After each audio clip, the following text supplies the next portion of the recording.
אני מודה שאני בעד שתי מדינות לשני עמים. אבל אני חייב שמישהו מוסמך יסביר לי מה זה הדבר הזה, שכולם אומרים אותו 3 פעמים ביום, כמו תפילת 18. שתי מדינות לשני עמים. מישהו יכול להסביר לי על איזה עמים מדובר? על איזה מדינות? המדובר, שאני אבין, מדובר במדינה יהודית ומדינה פלסטינית, או שאנחנו לא סגורים על ההגדרות עדיין? לא הבנתי. אני בעד. נשבע לכם, אני בעד שתי מדינות לשני עמים. אבל שיסביר לי מישהו מוסמך, מישהו שיודע, שממש יודע, לא שסתם אומר, כמו כולם, שתי מדינות, מה זה שתי מדינות לשני עמים? איפה זה יקרה? איך זה יקרה? איפה, להבין, איפה תהיה המדינה שלנו? איפה של העם השני? בכוונה אני אומר העם השני, כי אני לא יודע אם עזה נכללת בהסכם, כי היא תהיה עוד מדינה אולי. זה יפה. זה יפה שדנים על זה בצרפת, אולי שם יודעים יותר, כי פה, במקום בו אמורות המדינות האלה לשכון, ממש, אבל ממש לא יודעים איך זה ייראה. כי אם עזה מחוץ להסכם, המדובר כבר ב3 מדינות לשני עמים, נכון? מדינה אחת עזה, לפלסטינים של החמאס, ומדינה פלסטינית שנייה על אדמות יהודה ושומרון, ש500,000 יהודים יתפנו ממנה כדי להעבירה בנועם לאש"ף, נכון? אז שתי מדינות אם כך להם, ואחת לנו. עד פה זה ברור.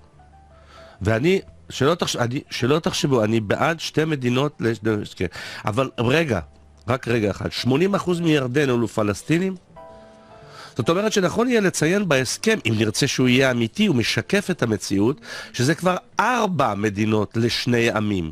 אחת ליהודים, אם ייתנו לנו להיקרא כך בהסכם, ו3 לפלסטינים. עזה 1, יהודה ושומרון 2, וירדן 3. עכשיו נגיד שהסכמנו למדינה אחת שלנו ו3 שלהם. נגיד שהסכמנו. האם כיהודים אנחנו נוכל לגור בעזה? או בירדן? או ביהודה ושומרון שתתפנה? זה לא בטוח. משני טעמים, אני לא מאמין שיהיה יהודי אחד שירצה לגור בעזה למשל. אני גם לא מאמין שמישהו יסכים לאפשר ליהודי, אחרי הפינוי כמובן, לגור ביהודה ושומרון. לעומת זאת, במדינה היהודית, אם ייתנו לנו להיקרא כך, יש 1.5 מיליון ערבים. מה שמלמד אותנו שמנטרת שתי המדינות לשני העמים וכו', זה 3 מדינות לפלסטינים נקיות מיהודים, ומדינה אחת שתהיה מדינת כל תושביה ויגורו בה גם ישראלים. אם אני טועה תתקנו אותי, כי אני בעד. אני בעד שתי מדינות כן. והנה אני מוצא את עצמי אומר את המשפט הזה, הוא מרגיש נאור. אבל אני מלא פחדים, אני מודה. נגיד שהסכמנו למען השלום המיוחל לצאת מיהודה ושומרון ולחזור לגבולות 48. אם כבר ג'סטה, יאללה, נלך עד הסוף. אולי זה יעשה טוב לכל המרחב הזה שהוא חותר לשלום. הרי הכל מסביבנו פורח באביב אזורי. נגיד שיצאנו, כי יצאנו, במסעיות מהשטחים הכבושים. מה שקראו להם פעם, יהודה ושומרון, 500,000 איש. יאללה, יצאנו. מישהו יודע לאן הם הולכים? מישהו מתכונן לבואם? לתשומת לב העולם והמצפון, 7,000 מגורשי קטיף מסתובבים עדיין בחלקם ללא פתרון, כשחלק נכבד מהם עבר להתנחל אצל פסיכיאטרים. האם אנו מוכנים לתזוזה מרצון של 500,000 איש, 3 דורות? האם יש לנו 500,000 פסיכיאטרים בהמתנה לבאות? אני בעד, אני אומר לכם, אני בעד שתי מדינות לשני עמים, אני נשבע, אין דבר שנשמע נכון כל כך ורומנטי כל כך ומוסרי כל כך, אבל מה זה בכלל, איך זה נראה המקסם הזה בירושלים? מה אם ירושלים? היא תהיה בירה של שני העמים? נכון? לא, אל תגידו לי נשאיר אותה לסוף. לא, נתחיל איתה. כי בגללה בוראים כבר עבר חדש לעיר, בו אין דוד ושלמה ובתי מקדש, הכל המצאה יהודית. ירושלים היא הליבה של הסכסוך. אז מה יהיה בירושלים?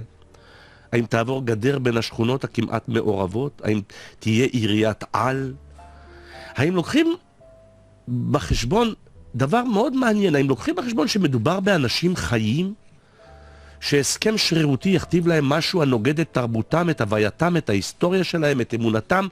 כי אם לא היו, תשמעו, זה מאוד מעניין, אם לא היו אנשים חיים בירושלים, אני מודה שזה היה הרבה יותר קל לחלק אותה.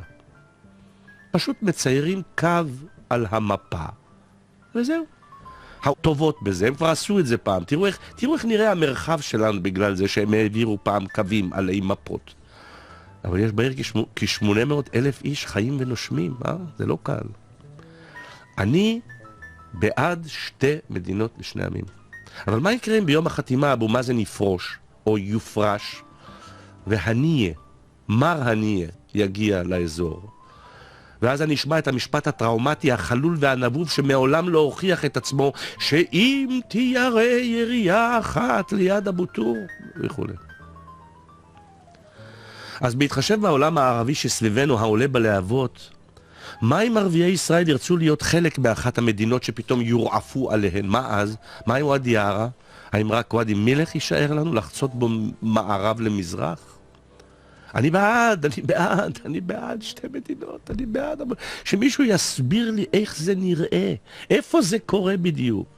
מה יהיה פה ביום המחרת אחרי ההסכם? יהיה להם צבא, לא יהיה להם צבא? ואם יוחלט בהסכם חתום שלא יהיה להם צבא, האם יעמדו בזה? כי יש לנו כתקדים את עזה, שהיו בה שדה תעופה ונמל ומועדוני לילה, והיא הפכה לצבא אכזרי שיש לו מדינה. מי לידינו יתקע שזה לא יחזור על עצמו בכל אחת מארבע המדינות שיקבלו? מה אז?